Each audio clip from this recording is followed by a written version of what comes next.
Well, seniors, it is my privilege to get to speak to you guys one last time while you are considered a student at Easley Christian School. And honestly, one of the things I would love to do tonight is just start telling stories about you guys. I would love to tell everyone, I'd love to talk about Ethan and his first time as a little 7th grader coming to basketball practice. And I'd love to tell you about the trash can that he made a little deposit into after day 1 of conditioning. I would love to tell everyone about James screaming like a girl on the roller coasters at SeaWorld. Big tough James, just letting it rip. I would love to go through a list of all the mean names that Brinley has called me since she was a 7th grader. The most recent one this semester has been Bozo. It wouldn't take me long to compile a list of fun and precious memories and some tender memories with each of you. And well, rehearsing memories tonight would be fun and would probably even be edifying at a certain level. I think you all would agree with me that the most important thing we could do tonight is to give ourselves to hearing from the Lord one more time in His Word. And one more time in this kind of a setting. And so I started by considering several different topics that we could discuss tonight and look at in the Word. One of the things I'm always burdened to appeal to graduates about is to appeal with you guys to maintain a right relationship to your parents as you go to the next stage in your life. Guys, don't be deceived by the lies of humanism and consumerism that say, hey, when you're 18, you're on your own and you don't need your parents anymore. I think we all know that's not the Bible's witness, right? And I'm confident you guys love your parents and will do right to them. I also considered encouraging you along the topic of devotional Bible reading. Jesus says to Martha in Luke 10, Martha, one thing is absolutely necessary for your life. And that is to take the time to sit at my feet and listen to my words. I trust that each of you will make personal time in the Word a daily non-negotiable as you enter this next stage of your life. I considered several other topics. I considered reviewing Ephesians 6 and the spiritual armor that we considered in chapel. I considered challenging you guys regarding the priority of the local church. I considered reminding us of our enemy, the devil. Several other things crossed my mind. But instead of one of these particular topics, really catch me, what I believe the Lord kept drawing me back to was, instead of a particular topic, a particular passage. It's a passage that comes from the book of Titus. It's actually only 2 verses, Titus 2, verses 11 and 12. And I want to start by just reading these verses and putting it on the screen here, even so you can read along, follow as I read. Here is Titus 2, 11 and 12. It says, "For the grace of God that bringeth salvation hath appeared to all men, teaching us that denying ungodliness and worldly lusts, we should live soberly, righteously, and godly in this present world." Now let's start by just making some observations about these verses. First of all, there is a subject that is under discussion in these first 2 verses. What is the subject that's under discussion? It is, if you're going to say it in one word, it is grace. Or as we have it here, the grace of God. What is the grace of God? Well, the grace of God is a very general term in the New Testament to describe all of God's favor to man. All of God's favor to undeserving man. We don't have time to walk through all the references tonight, but there are times where grace is used to refer to the gift of the gospel. It's used to refer to the gift of Christ himself. to the gift of faith, to the gift of favor, to the gift of strength. The grace of God is this idea of God freely and kindly bestowing himself on mankind and giving himself to mankind. And so this subject, the grace of God, has two activities in these verses. The first one is that the grace of God brings salvation to all men. It makes salvation available to all men. This does not mean that all men will be saved, but it does mean that no matter who you are, the power of God through the gospel of Jesus Christ is available to save you. And I just want to broaden this message to everyone in here tonight. Hey, you might be a 67-year-old grandparent, or you might be a 14-year-old freshman. No matter who you are, by the grace and kindness of God, the gospel of Jesus Christ is available today to save you from your sin and to redeem you to a relationship with the very God who created you. That grace of God through the gospel of Jesus Christ is available by God's grace. You can be saved today. The second activity, though, that we see here is where I really want to spend the time with you seniors. The second activity is the first word of verse 12. And that is that the grace of God teaches us. It teaches us. The word teach here is more than just the idea of classroom lectures. The word communicates the idea of disciplining, of training, of educating and instructing. The same word is actually used in Hebrews 12 when it talks about God chastening his children. That's the same word that's used for teaching right here. It's this idea of this chastening, discipline, this training, this exercising. So don't think about this word teaching as just a cold classroom lecture. You want to think more along the lines of a coach or even a personal trainer, right? Who is hands-on, correcting and pushing forward and strategizing and developing. The grace of God, guys, the grace of God is to be a personal trainer. All the kindnesses of God and the favor that he bestows is to train me a certain way. And in just a moment, we're going to unpack verse 12 and what is it that the grace of God is supposed to train me in. But before we do that, I want to draw your attention to the last phrase of verse 12, and even just the last four words. You can see the last four words are, in this present world. And really, guys, it's these four words that kept drawing me back to this passage for this graduation tonight. Because here's the deal, seniors. It is your generation that is on the brink of defining what this present world looks like. The word for world here is even more specifically the word age.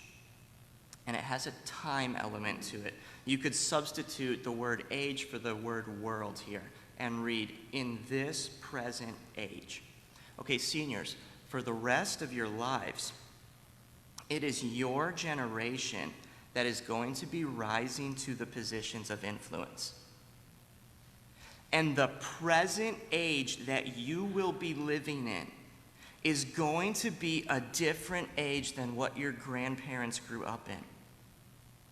Now, don't get me wrong. The devil is always attacking, and the world is always evil in every generation. But the specific tactics change from generation to generation.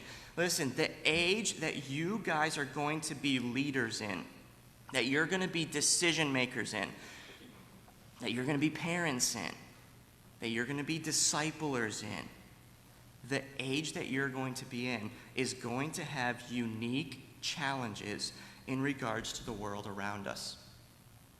I think we can recognize the changing landscape with some obvious things. Let me just throw out a few things to you to get you thinking. All right, 20 years ago, nobody would have expected a biological male to simply identify himself as a female and have legal access to the women's restrooms. Okay, that wasn't a thing 20 years ago. 20 years ago, nobody was sitting around the dinner table discussing the impact that ChatGPT and the rest of the AI world was going to have on basic integrity. At least not at my dinner table. All right? This is something that's happening recently. 20 years ago, just say this, 20 years ago, there wasn't an app on your iPhone that could give you access to defiling pictures and defiling videos at any moment. These are new realities for our generation, and they're going to keep coming. And the ones that I just mentioned are some of the big ones where the morality is clear.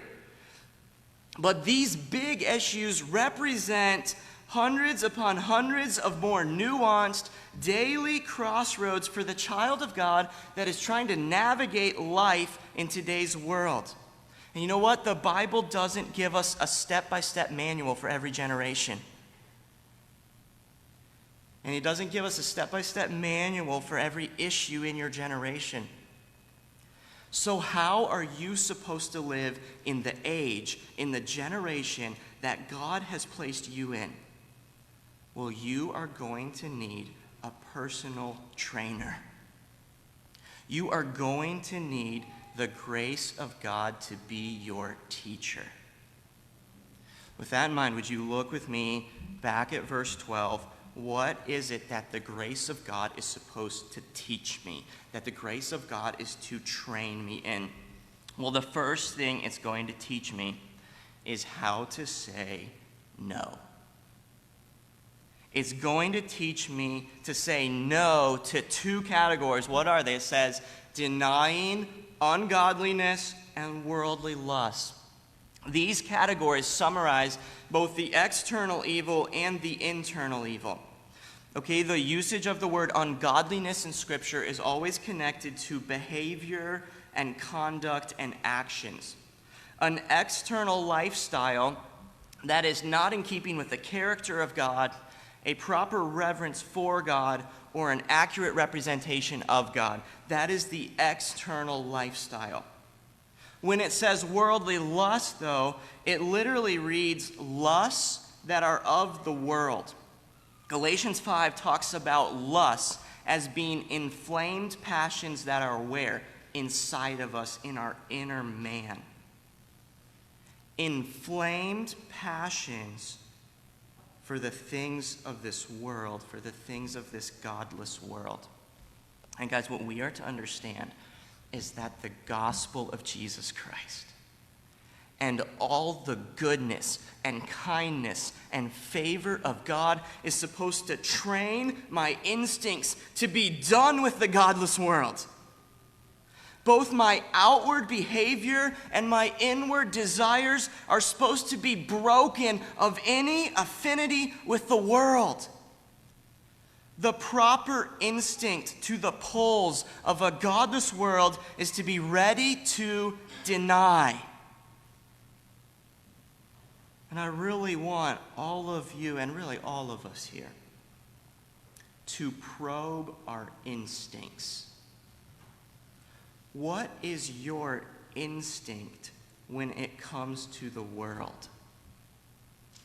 Is your instinct to dabble or to deny? Our instinct, guys, cannot be sympathy to the world's agendas. Our instinct cannot be open-mindedness to the world's influencers. Our instinct cannot even be just neutrality to popular culture because pop culture is driven by godless people. Our instinct to godlessness must be to deny. If we dabble, if we try to stay open-minded, if we try to remain neutral, we become a victim to our generation, to our present age. Now, I need to give an additional word on this matter that is going to be a little provocative.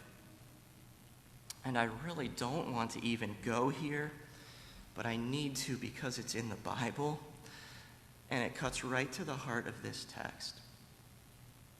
And that is, guys, I need to warn you that there are going to be people in Christian circles who are going to encourage you to do the exact opposite. There are going to be people who twist the grace of God in a way that actually encourages you to dabble with the things of the world. You say, Samuel, is that really in the Bible? Yes. As the book of Jude says, there are some people who have crept into your church and they've turned the grace of God into sensuality. Listen, seniors, you've got to be warned about this. There are going to be some people under the label Christian who try to say, hey, look at all this grace. Stop limiting yourself. Give yourself some freedom. We're not under the law. Listen, wear what you want. Say what you want. Listen to what you want. Go where you want. Do what you want. Some people are going to be bold with that philosophy, and others are going to be really sneaky with it. But don't be deceived. That's a false freedom. That's actually more bondage. Guys, true grace doesn't teach me to indulge. True grace teaches me to deny. The grace of God is supposed to train your instincts to keep making breaks with the new tactics that come with your new generation. The second thing that God's grace is to train me in is in how to build my life. This is the positive end. The first part of the training is the negative that we just went, right? Here's what you're not supposed to do. Well, the second one is the positive. Here is how you are supposed to live your life. And we're to be grace trained with 3 specific characteristics. You can see them there. We should live soberly, righteously, godly. The word translated soberly is used 9 times in the New Testament, and it's probably best understood with the concept of self-control. All right, listen here for a moment. It's used in context where there is outside pressure that needs to be resisted. The opposite of self-control is intoxication or drunkenness. Okay, so think about that. An outside source has come along and has exerted power to the point of overtaking some or all of me. It's taken my self-control away. Guys, I'm not supposed to be someone that gets pushed into the water and then gets taken with the flow. Ephesians 4 says, don't be children tossed to and fro and carried about with every wind of doctrine by the cleverness and craftiness of men. Listen, I am to be trained by grace to build faith and endurance and strength and courage that withstands pressures and withstands the waves and the tides of time. And when the waters get murky intellectually and philosophically, I'm not going to get tossed. I'm not going to get taken with the current because I've been built up. I am sober. I am under control by the Spirit of God. The next 2 characteristics are more straightforward: righteousness and godliness. We saw ungodliness earlier. Godliness is the opposite. It's the external lifestyle that is fitting with an appropriate knowledge of God, that is fitting with an appropriate reverence for God, that's fitting with an accurate representation of God. Righteous means a life that is keeping the standards, meeting the obligations of God, a life that is upright and in keeping with God's words. So think about these 3 again. These 3 positive characteristics, we have categories. We have the internal development of self-control, and we have the external representation of God's character and conformity to his words. And guys, I think where we need to land again applicationally is once again to probe our instincts. Is it your instinct to build and train these realities into your life? You can't be a floater in life and not be taken by this world. You can't be a floater and expect these things to come together for you. None of us naturally float to self-control and godliness and righteousness. You have to be a builder.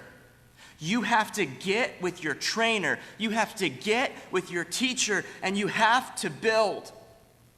Are you going to be a missional person? Did you wake up this morning with a purpose to build and grow and develop and pursue godliness and righteousness and self-control? Are your instincts trained to build or to float? There is so much more that could be said tonight, but we need to stop here. The paragraph actually goes through the end of verse 15, but we're going to just take these 2 verses. And really, guys, here's the summary.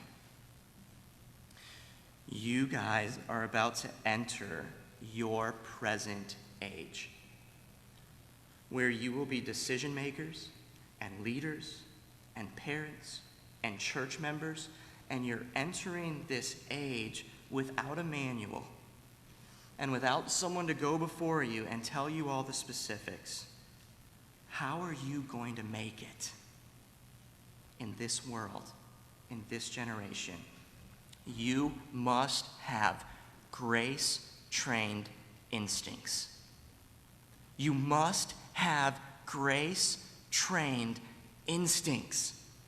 And the 2 instincts are deny and build. Deny the innovations of a godless world. Build a life with deep roots in godliness. We love you guys.